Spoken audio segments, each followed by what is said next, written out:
Alors nous allons maintenant rentrer dans la deuxième étape, et cette fois on va rentrer vraiment dans les choses en dur, puisque en fait après l'argumentaire, on va maintenant commencer à travailler avec le groupe, quel que soit d'ailleurs ce que vous avez au départ. Et pour ça, eh bien, on va voir pour faire organiser une rencontre participative de manière à ce que votre groupe soit déjà actif au niveau des rencontres, donc au niveau des réactifs et des proactifs. Et on va organiser cette rencontre de façon holoptique en réseau. Alors, regardons déjà pour comment avoir un groupe actif, et pour ça, ça dépend un petit peu de où vous partez. Peut-être vous partez de zéro, donc avec une page blanche, ou alors vous avez peut-être déjà un petit groupe qui travaille sur un projet avec un petit groupe d'une douzaine de personnes, hein.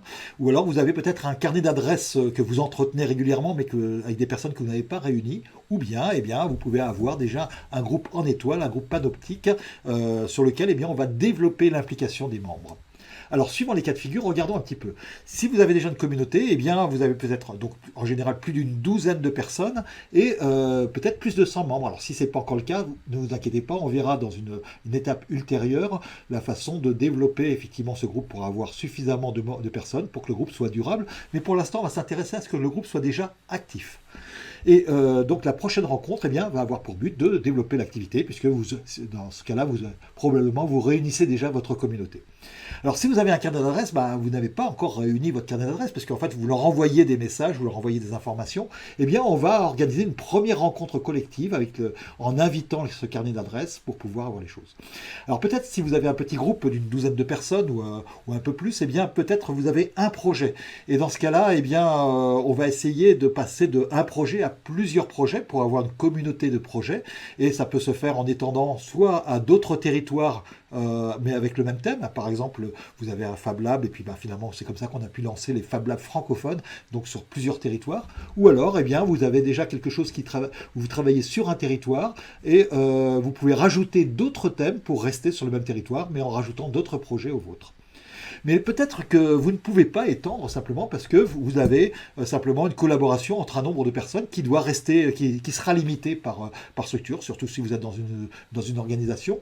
Et donc peut-être, eh bien, dans ce cas-là, on verra effectivement comment vivre avec malgré tout cette communauté qui va être intermédiaire et faire en sorte qu'elle soit malgré tout active grâce effectivement à ces ateliers ouverts que vous avez déjà vus. Et si vous partez de zéro, eh bien, on verra un peu plus tard comment on va constituer un petit noyau de départ. C'est-à-dire que ce que vous allez faire, c'est que vous allez avoir invité quelques personnes, entre 3 et 12 personnes, hein, toujours pour rester dans les 12, de manière à ce que ça soit assez simple de démarrer. Et puis après, lorsque l'on aura bien rodé les choses, que vous aurez déjà des premières activités, des projets, etc., eh bien là, on pourra effectivement l'étendre par la suite. Alors pour ça, eh bien, regardez un petit peu comment les choses peuvent naître. Et pour ça, eh bien, je vais vous parler des incroyables comestibles. Les incroyables comestibles, eh bien, ça a été lancé en 2008 par deux femmes de la ville de Todmorden, donc en Angleterre, et qui avaient pour but simplement de mettre à disposition des légumes dans dans des petits potagers qui sont placés dans la ville. Et les gens, on leur dit, servez-vous tout simplement.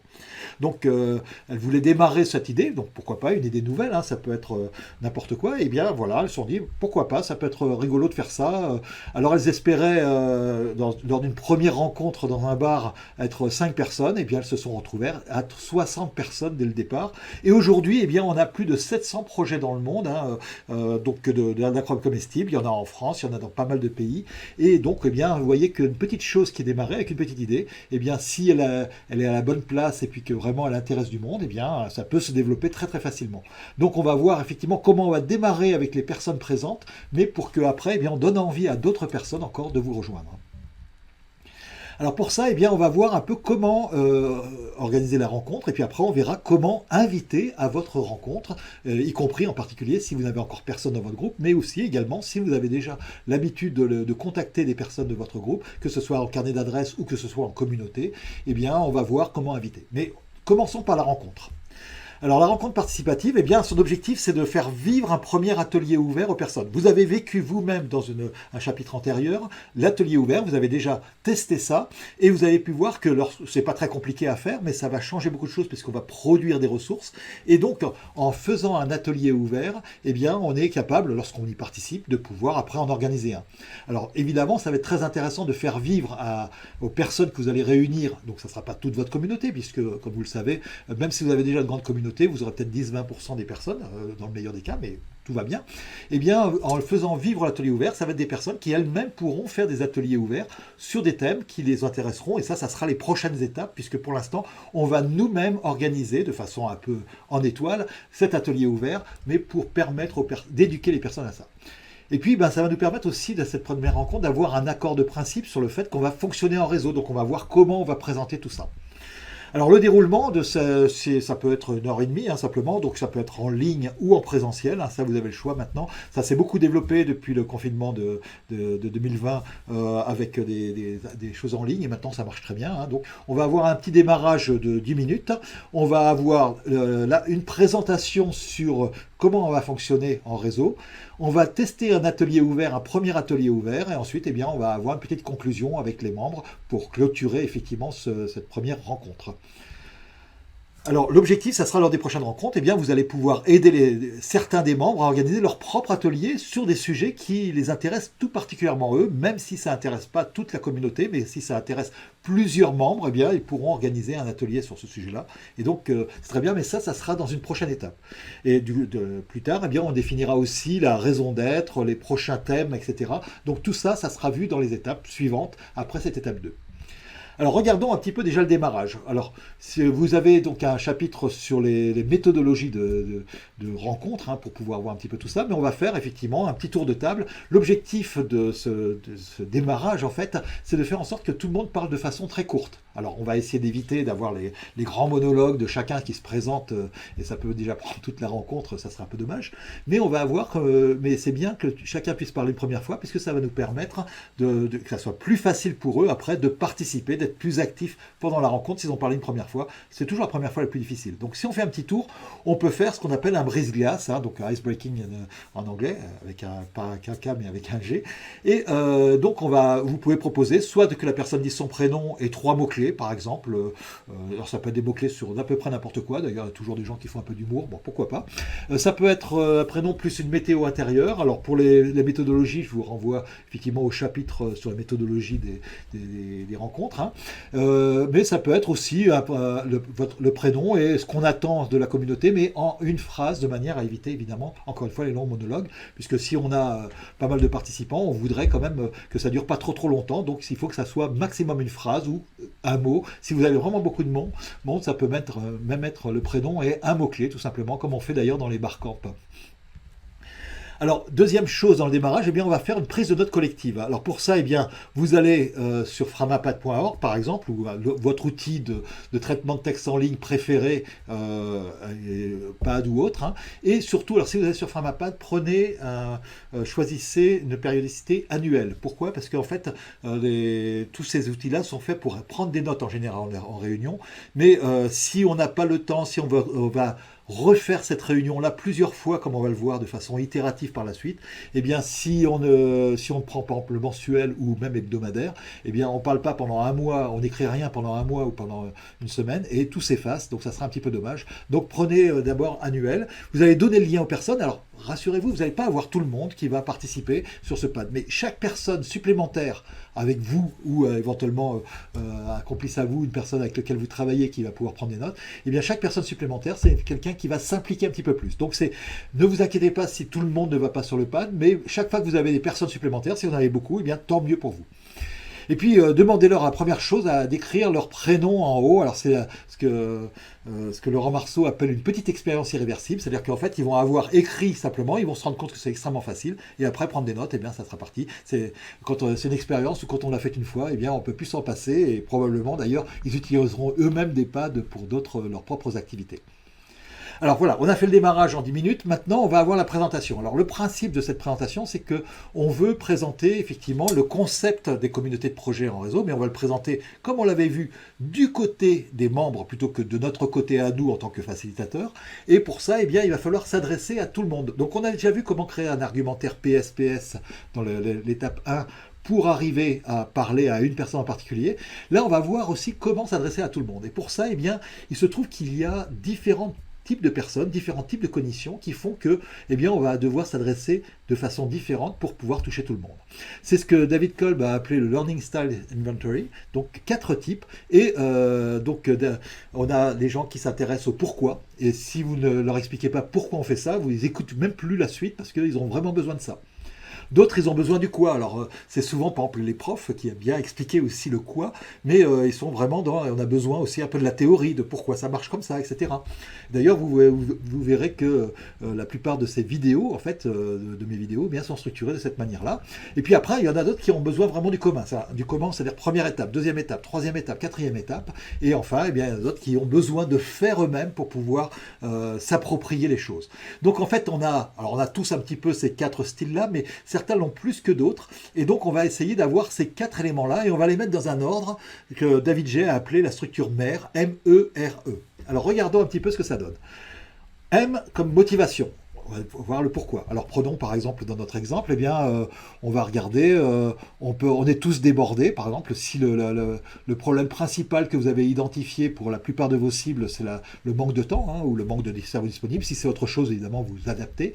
Et par contre, eh bien, on aurait besoin de plus d'échanges, d'entraide et de mutualisation. Alors, en fait, ce qui est très intéressant, regardez bien, il y a 2 motivations là-dedans. Il y a une motivation négative, c'est-à-dire le problème. Rappelez-vous, on commence toujours par le problème parce que notre cerveau, c'est la première chose qui va éveiller son attention en priorité. Et puis après, on peut mettre une motivation positive, c'est-à-dire, oui, on a un problème, on manque de temps, mais eh bien, si on mutualisait, si on échangeait, si on s'entraidait, eh bien, ça aiderait beaucoup les choses. Donc, vous voyez, déjà simplement dans une phrase, eh bien, on a pu mettre 2 types de motivation, négative d'abord, en priorité, et puis, eh bien, on peut même rajouter des petits éléments positifs. Alors le E, eh bien, le E, c'est explication, justement, ceux qui ont besoin du quoi. Et alors, on va expliquer les choses. Alors pour ça, eh bien, on va, par exemple, on va expliquer que depuis une vingtaine d'années, on a déjà des communautés qui se sont mises en place en réseau, et donc que ça fonctionne bien, ça permet une meilleure implication par rapport aux communautés en étoile, et qu'il y a beaucoup d'exemples déjà existants sur des communautés qu'on peut citer, Wikipédia, d'autres, etc., etc. Alors ceux qui ont besoin du comment, eh bien ça va être la recette, R comme recette.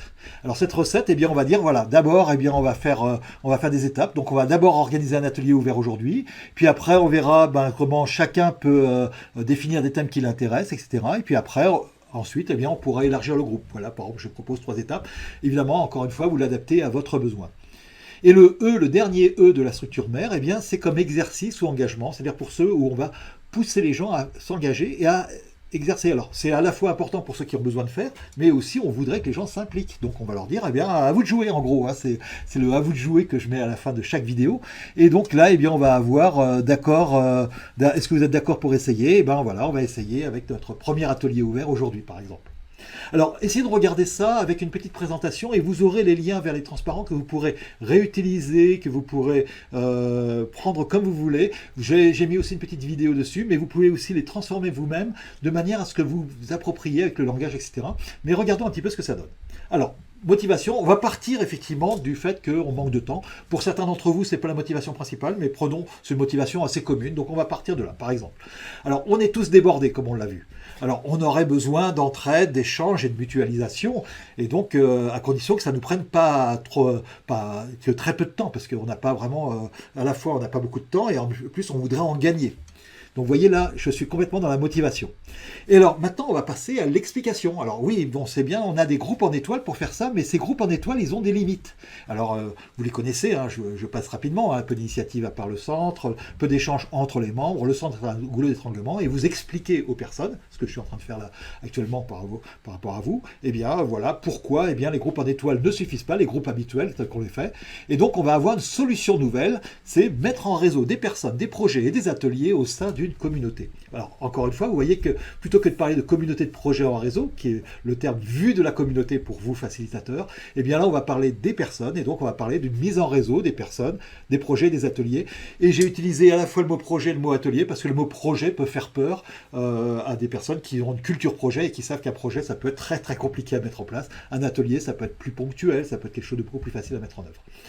Alors ça permet de dépasser ses limites, voilà, on est toujours dans l'explication, hein, mais on a des méthodes reproductibles maintenant seulement depuis les années 2000. C'est pour ça qu'il y a pas encore beaucoup de monde qui les connaissent, mais ça a déjà été mis en œuvre, et puis d'ailleurs ça a pu se faire grâce au progrès des sciences. Alors vous pouvez citer les neurosciences, sciences cognitives, anthropologie, psychologie sociale, la théorie des jeux en mathématiques, bref, il y a un très grand nombre de choses. Citez ce qui vous intéresse, mais aussi eh bien, de très nombreuses expériences dans le monde. Alors on a des groupes en particulier de 100 à plusieurs centaines de milliers de personnes. Alors là on peut citer des exemples. Alors par exemple, eh bien, suivant le type de groupe que vous avez, vous pouvez citer les colibris par exemple, qui sont connus en France là-dedans. Vous pouvez citer aussi Wikipédia, qui est plutôt dans une culture numérique. Vous pouvez citer ADO, qui est plutôt une société industrielle, on en a parlé déjà, qui a des magasins de bricolage comme Weldom, Leroy Merlin et d'autres enseignes encore, et qui coopèrent de façon horizontale à l'intérieur de l'organisation. Bref, prenez tous les exemples que vous voulez, de manière à, mais dans la culture même des personnes à qui vous adressez. Et donc voilà, on a fait l'explication, on a expliqué pourquoi la communauté en étoile n'est pas suffisante, pourquoi on utilise une nouvelle méthode, que cette méthode elle est existante grâce au progrès des sciences et qu'on n'est pas les seuls à le faire. Et donc maintenant on va pouvoir parler de la recette.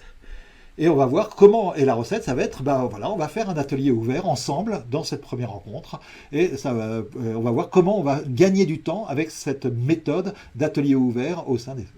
Donc vous voyez que finalement notre première rencontre va être une rencontre de communauté, mais aussi de projet en même temps, puisque on va faire pour la communauté un seul projet à l'intérieur de la rencontre de communauté. On verra après comment on séparera les deux et que vous ferez des rencontres de communauté qui seront plutôt des rencontres interprojets, interateliers. Alors, là, pareil, je reprends un petit peu l'argumentaire, comme pour que vous puissiez le reprendre. Vous aurez encore une fois les transparents. Eh bien, vous participez aux ateliers sur les thèmes importants pour vous. Hein, et là, on peut citer même la règle des 2 pieds du forum ouvert. Hein, c'est-à-dire, si ça ne vous apporte rien et que vous n'apportez rien à cet atelier, vous avez le droit d'aller voir ailleurs. Donc, on va déstresser les gens, comme quoi on n'est pas obligé, on n'est pas en train de se mettre en prison en devant participer à tous les ateliers qui sont indigènes dans la communauté. Non, non, c'est uniquement ceux qui nous intéressent, qui nous font gagner du temps. On est là justement pour bénéficier de la communauté, pas pour en être l'esclave. Et puis alors, tout se passe pendant la rencontre. Ça, c'est le deuxième élément. On est toujours un peu sur la gestion du temps, hein, là-dedans, puisque dans notre recette, eh bien, on n'a rien le temps de faire ni avant ni après, donc on ne va pas préparer des tas de choses. Hein. Alors, si vous êtes dans un autre contexte, vous pouvez effectivement préparer des choses avant, mais dans ce cas-là, eh bien, si on est parti dans quelque chose où les gens n'ont pas beaucoup de temps, eh bien, c'est mieux, on ne prépare rien avant. Mais c'est vrai pour les participants et pour l'animateur. Et là, vous voyez, petite astuce, on est en train de dire, voilà, pour l'instant, je suis animateur, mais vous verrez que même si demain vous voulez passer de participant à animateur, eh bien ça ne vous prendra pas plus de temps, à l'exception d'une invitation, mais c'est tout. Et puis le facilitateur de communauté en réseau, c'est-à-dire vous probablement ou une autre personne, ça peut être pas forcément la même personne qui sera facilitateur, la personne qui anime l'atelier, mais ou ça peut être la même dans ce cas-là, eh bien va aider l'animateur lorsqu'il y en aura d'autres, et donc on va pouvoir développer des ateliers sur les sujets qui sont importants pour certaines personnes de la communauté. Et là, évidemment, on va choisir un sujet un peu plus large. Alors, sur ce sujet, on peut partager une astuce, une idée, un retour d'expérience, mais ce qu'on va faire, et c'est ça l'astuce, eh bien, on va transformer sous la forme d'une question et d'une réponse, de manière à vous, avec éventuellement un petit lien, hein, donc je vous réexplique évidemment l'atelier, mais c'est la façon dont vous allez pouvoir le présenter aux autres. Eh bien, vous voyez, on met en petit tout ce que vous avez pu voir déjà avant, mais tourné, alors sans présenter toutes les notions de base de Animation Pro, hein, mais tourné vraiment par rapport aux besoins, à ce qu'attendent en fait les membres de votre atelier. Alors on constitue ainsi une foire aux questions qui permettra de trouver rapidement des exemples que l'on pourra compléter éventuellement lors de futurs ateliers. Donc là on ouvre la porte effectivement au fait que cet atelier il peut continuer ou alors il peut être ponctuel suivant le cas de figure. Alors ça peut être bien de donner un petit exemple là, par exemple si on est... prenons par exemple un exemple, je vais prendre un petit exemple comme ça. Imaginez, vous avez quelqu'un dans l'atelier, imaginez que le groupe ça travaille sur la gestion du temps, pourquoi pas, et quelqu'un dit, tiens, moi pour travailler sur les choses importantes, pour pas qu'elles soient bouffées par les choses urgentes, eh bien je les mets dans mon calendrier plutôt que dans ma liste de tâches. D'ailleurs c'est une chose que vous avez vue dans l'introduction. Alors, le rôle du facilitateur, votre rôle d'animateur d'atelier, ça va être de dire, alors ça répond à quelle question ? Alors la personne ou une autre personne de l'atelier pourra essayer de formuler ça en disant on pourrait dire que comment faire en sorte que les choses importantes ne soient pas perdues et oubliées face à toutes les urgences. Et ça fait une phrase. Et la réponse, eh bien, en une ligne, eh bien, ou trois lignes, eh bien, ça peut être, eh bien, pour cela, eh bien, on va mettre dans l'agenda comme un rendez-vous les choses importantes à faire, de manière à ne pas les mettre dans la liste de tâches. Et vous pouvez donner un lien, si vous en avez un, par exemple, sur cette méthode-là, pour le faire, etc. Et donc voilà, vous avez donné un petit exemple là-dedans. Alors là, je vous donne un exemple comme ça, mais vous pouvez le faire sur un thème de votre communauté, bien sûr, pour montrer un peu comment on va jouer à ça. Alors, évidemment, eh bien, l'exercice, on teste cela ensemble, et hop, on va proposer pour ça, eh bien, d'abord une petite règle du jeu générale de la communauté. Vous voyez que là, on va introduire les règles de la communauté, très simples, hein, puisqu'on va pas faire des grandes règles avec des grandes chartes que personne ne lira et que personne ne mettra en œuvre, mais avec des choses extrêmement simples pour proposer effectivement une règle du jeu pour l'atelier, mais qui servira aussi pour la communauté. Et c'est très important qu'elle soit dite avant, parce que c'est justement en mettant les choses avant qu'après on peut dire, ah ben voilà, on a un petit problème, donc ça n'a pas été fait. Alors la première chose, on a parlé déjà de la règle des 2 pieds, hein, donc c'est vrai pour l'atelier, mais c'est vrai pour toute la communauté. Eh bien, la première règle vraiment importante, si vous en mettez qu'une seule dans votre communauté, moi je vous conseille la bienveillance. C'est presque la mère de toutes les règles, puisque en fait, si on a un peu de bienveillance, eh bien, ça marche beaucoup mieux pour tout le monde. Donc en fait, on propose dès le départ que voilà, il y a la bienveillance. Alors si vous ne le dites pas au départ, c'est plus compliqué lorsqu'il y a un problème de bienveillance de revenir en disant, bah tiens, non, là, il n'y a pas de problème de bienveillance parce qu'on n'a pas légitimé ça. Par contre, quand vous proposez comme règle qu'on soit tous bienveillants les uns les autres, oui. Alors on va peut-être détailler un petit peu. Ça veut dire à la fois l'attention de ne pas nuire, mais c'est aussi peut-être on peut avoir une bienveillance active ou alors une bienveillance qui n'est pas de la malveillance, hein, donc éviter la malveillance. Et puis chacun peut avoir son point de vue, hein, donc on va essayer de ne pas avoir de jugement a priori. On peut avoir des avis différents et c'est toujours enrichissant. C'est toute l'histoire des 6 aveugles et des éléphants, évidemment. Alors pourquoi? Alors je rajoute une petite règle, mais cette fois pour vous, pas pour votre communauté. C'est-à-dire que si vous voulez faire des règles très très compliquées, eh bien rappelez-vous de la règle KISS. KISS, ça veut dire Keep it simple and stupid. C'est-à-dire en fait, et on va faire en sorte que les choses soient le plus simple possible. Si vous avez qu'une seule règle, la bienveillance, et puis que vous de temps en temps vous dites, vous pouvez peut-être même rappeler la règle de 2 pieds. Disons, allez, si vous en avez 2, pourquoi pas? Eh bien à ce moment-là, on va avoir quelque chose qui va fonctionner beaucoup plus facilement, dont les gens vont se souvenir, y compris avec un temps de cerveau disponible assez faible. Parce que rappelez-vous, les personnes de votre communauté, eh bien, sont dans d'autres communautés, d'autres groupes, familiaux, professionnels, sportifs, tout ce que vous voulez. Et donc, ils n'ont pas que votre communauté à penser. Déjà, ils ont leur propre boulot et ça prend déjà pas mal de temps de cerveau disponible. Et puis après, il y a tous les chatons sur Facebook, il y a tout ce que vous voulez, Netflix et tout le reste. Mais bon, bref, tout ça pour dire que comme on n'a pas beaucoup d'attention, de cerveau disponible, il est très important d'avoir des règles extrêmement simples. Et si vous en mettez qu'une seule, mettez la bienveillance. Et à ce stade-là, eh bien, on a donc passé une règle et ça sera plus facile après de montrer que finalement, ça peut être une règle pour toute la communauté, de la même manière qu'on l'a fait pour notre rencontre d'atelier. Alors, troisièmement, eh bien maintenant qu'on a fait la présentation, maintenant qu'on a fait l'accueil, la présentation, et donc on a eu un accord de principe, évidemment, à chaque fois vous pouvez pas demander aux gens qu'est-ce qu'ils en pensent, etc.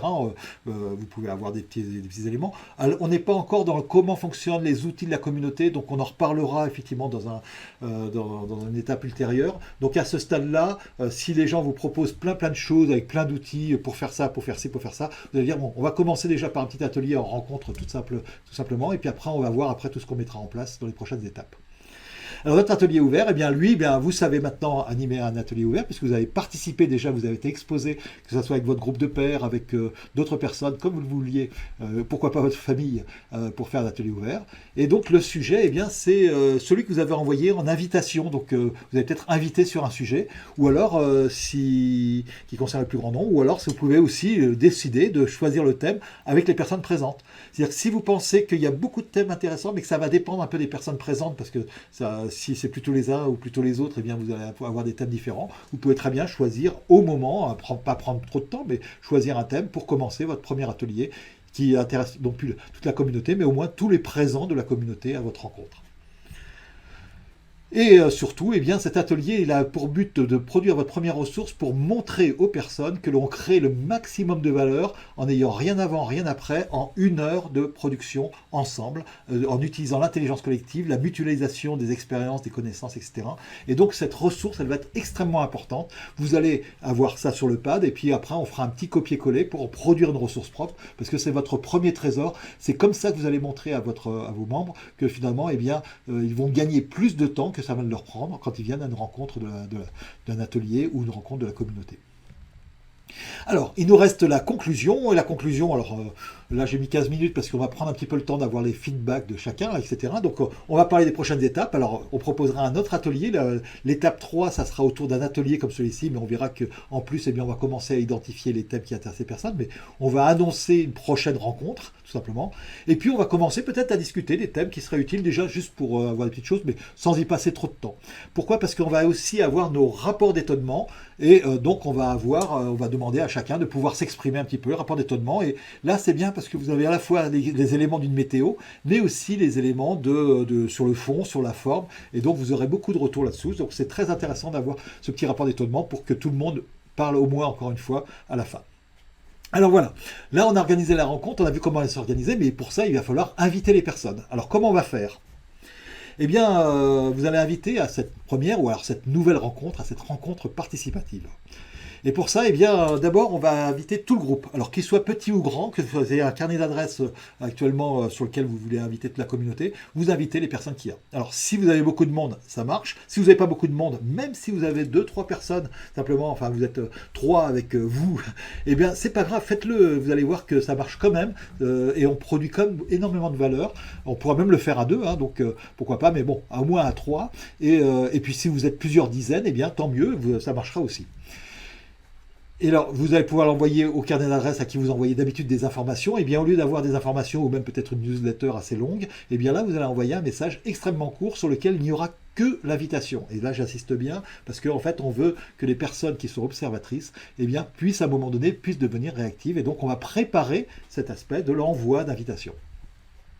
Alors si vous démarrez de zéro, eh bien vous allez inviter quelques personnes de façon plutôt interpersonnelle au départ. C'est-à-dire qu'en fait, au lieu d'inviter de façon collective, si vous avez un carnet d'adresse, lorsqu'on va travailler là-dedans, vous n'allez pas avoir une liste de personnes, on va définir un petit peu plus loin qui on invite, mais au lieu de les inviter collectivement, on va les inviter individuellement. Alors bien sûr, vous n'aurez pas beaucoup de monde, hein. L'objectif c'est d'être entre 3 et 12 si vous partez de zéro, mais là on va être en interpersonnel. Alors on va préparer un petit message très court sur un premier thème fédérateur avec le sujet qui doit être lui-même explicite. Alors regardons un petit peu ce que ça donne. Imaginons par exemple, alors je reprends la thématique de la gestion pour gagner du temps, mais ça peut être totalement autre chose puisque ça dépendra vraiment de la thématique de votre communauté. Mais vous commencez à connaître avec le PSPS et peut-être si vous avez fait le questionnaire épais, eh bien vous avez déjà une bonne idée des thèmes qui intéressent le plus grand nombre. Et donc on va choisir un thème qui va être assez fédérateur pour ces premiers éléments. Même si par la suite vous aurez des ateliers qui seront vraiment organisés par des personnes, sur peut-être des personnes très très ciblées, qui intéresseront peut-être qu'une dizaine de personnes de toute votre communauté, et bien là on va essayer de trouver quelque chose de fédérateur. Et vous voyez que dans l'objet déjà, eh bien on met à peu près tout, c'est-à-dire que déjà c'est important, quand on envoie un message, d'avoir tout dans le sujet, parce que ça veut dire qu'on va lire ou non ce message. Et là on voit la rencontre, on va voir le thème de la rencontre, et on voit la date. Alors, regardons un petit peu ce message-là. On verra très en détail un peu plus tard, dans un prochain module, comment envoyer un message et comment on le structure. Mais là, vous allez pouvoir vous inspirer de ce message-là, tout simplement, qui est structuré pour ça. Regardez, on met bonjour, c'est quand même important d'être à peu près poli. Il y a des gens qui, pensant aller plus vite, ils signent même pas, ils mettent juste 2-3 phrases. Bon, il faut faire court et on veut maximum 3 lignes, mais il ne faut pas exagérer non plus.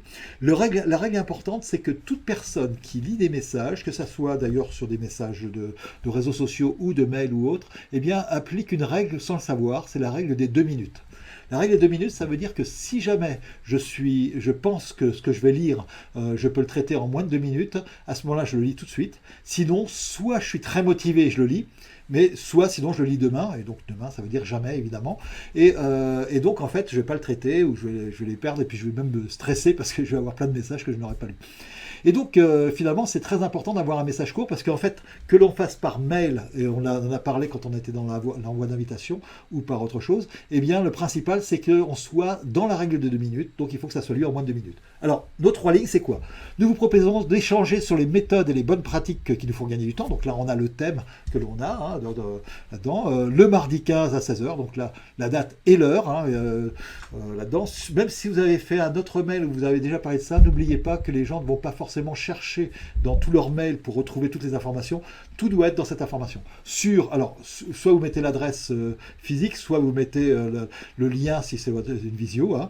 Et petite phrase importante à rajouter, alors vous pouvez la tourner comme vous voulez, mais impliquante, de manière à ce que les observateurs qui pensent que d'autres personnes sont plus réactives qu'elles, et que donc finalement, c'est pas pour eux. Eh bien, si, c'est pour eux. Vous êtes tous les bienvenus. Et ça, c'est important d'avoir cette petite phrase d'engagement aussi. Vous voyez que tout ça, ça rentre sur 3 lignes quand même. On a toutes les informations ici. On signe amicalement. Je vous conseille de signer, alors, même si vous êtes plusieurs organisés, avec les prénoms, la liste des prénoms, plutôt que le comité d'organisation de la communauté Trucmuche. Effectivement, là, c'est quand même beaucoup plus impersonnel. Donc, mettez des prénoms, c'est beaucoup plus sympa, effectivement. Et les personnes qui elles-mêmes animeront leur atelier pourront de la même manière mettre leur propre prénom par la suite. Mais pour l'instant, on est sur un atelier pour l'ensemble de la communauté.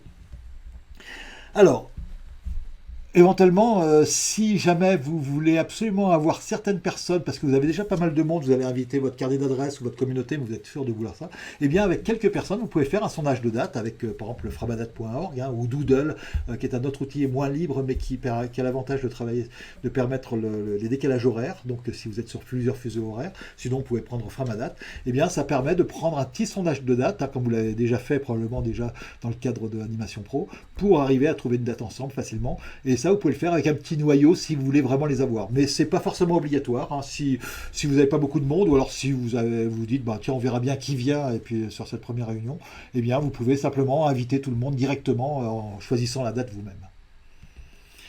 Alors, si vous partez de zéro, évidemment, là, il va falloir savoir qui on invite. Parce que là, si vous avez un petit groupe, vous savez inviter le petit groupe. Si vous avez un carnet d'adresse, vous invitez le carnet d'adresse. Si vous avez une grande communauté en étoile, vous invitez la communauté en étoile. Mais si vous partez de zéro, on va essayer de regarder comment... on va commencer par une phase interpersonnelle, comme on disait, pour contacter quelques personnes. Alors, l'objectif, c'est que vous soyez entre 3 et 12.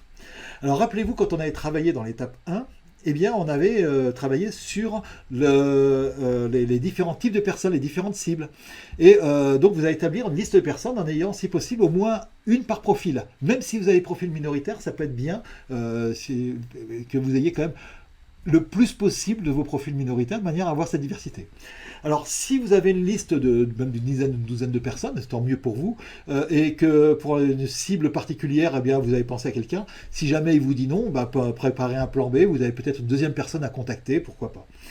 Et puis, si vous avez le choix, prenez des personnes que vous connaissez déjà bien. Comme ça, c'est plus facile de les inviter, c'est plus facile pour elles de vous faire confiance et de venir. Donc, si vous partez de zéro, n'hésitez pas à prendre vos amis, vos collègues, les personnes avec lesquelles vous avez l'habitude de travailler. Ça, c'est une bonne façon de constituer notre petit noyau de départ. Et puis vous allez contacter directement, c'est-à-dire que là, l'idéal c'est plutôt de les rencontrer ou même au téléphone plutôt que par mail, parce que c'est beaucoup moins impliquant le message, et puis encore moins un message collectif.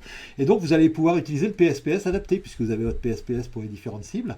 Vous allez pouvoir argumenter avec eux en leur disant, voilà ce qu'on est en train de mettre en place, qu'est-ce que tu en penses, et puis voilà. Et le seul engagement, ce qui est important, c'est de leur dire, voilà, on va pas se rentrer dans un truc complètement considérable, non, c'est de participer à une ou deux rencontres déjà pour démarrer les choses, puisque après on va étendre tout ça, et puis si ça t'intéresse, tu pourras continuer pour les suivantes, mais voilà, il n'y a pas d'engagement plus que de participer à une ou deux rencontres au départ, de manière à ce que la personne ne soit pas effrayée de dire, oh là là, oui, ça fait un truc de plus. Non, on va voir, et puis si la personne après, si elle vient, elle voit si elle gagne du temps, si c'est intéressant pour elle, elle continue, si c'est pas le cas, c'est pas très grave si vous perdez des membres du maillot de base, le principal c'est que vous en avez encore quelques-uns évidemment à la fin. Alors, à vous de jouer, ça c'est le E de la structure mère. Vous avez vu qu'à chaque fois on a parlé un peu de la motivation, de l'explication et de la recette. À vous de jouer. Qu'est-ce que vous allez faire? Faites d'abord l'état des lieux. Vous avez effectivement les petites fiches qui sont dans la description de ci-dessous. Si vous démarrez de zéro, préparez aussi la liste des personnes que vous allez inviter en interpersonnel. Donc vous allez faire tout ça, vous allez préparer cette petite liste. Préparez aussi votre argumentaire collectif pour votre rencontre, puisque en fait vous allez préparer votre PSPS et à partir de votre PSPS général, et puis vous avez déjà une petite idée de qu'est-ce qui rassemble les personnes, même avec les cibles différentes, et vous allez avec la structure mère, et en vous appuyant sur les différents transparents, de fabriquer votre propre argumentaire avec vos mots à vous. Ça c'est vraiment important. Et puis préparez aussi le plan de votre rencontre.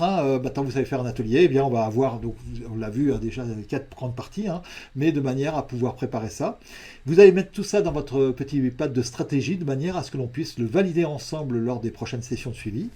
Et puis préparez aussi votre invitation, votre petit message, avec éventuellement un sondage si vous le souhaitez, mais en tout cas, ce que j'aimerais, c'est que vous puissiez préparer votre message très court pour qu'on puisse le valider ensemble. Donc quand on se verra en vrai lors de la prochaine session de suivi, eh bien, vous pourrez faire on verra l'état des lieux de ce que vous avez fait. On verra surtout comment vous allez présenter la règle du jeu, à quoi on joue aux différentes personnes.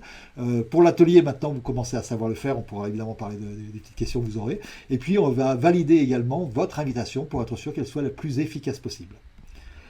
Voilà, donc ça clôture notre étape 2. Après, l'étape 3 consistera à faire un nouvel atelier, encore une fois, par contre cette fois qui sera unique pour l'ensemble de la communauté, mais qui va nous permettre d'identifier les personnes qui vont pouvoir, dans l'étape 4, lancer leur propre atelier. Donc là, on verra vraiment non plus comment on fait les ateliers, là vous commencerez à être rodé dans la prochaine étape, mais comment on va argumenter, comment on va aider les personnes à montrer comment elles peuvent bénéficier de la communauté en animant elles-mêmes effectivement des ateliers. Mais ça sera pour la prochaine fois. Et donc maintenant, eh bien, à vous de jouer et préparer cette étape 2 pour qu'on puisse la valider ensemble et que vous puissiez démarrer effectivement déjà les premières activités de votre groupe.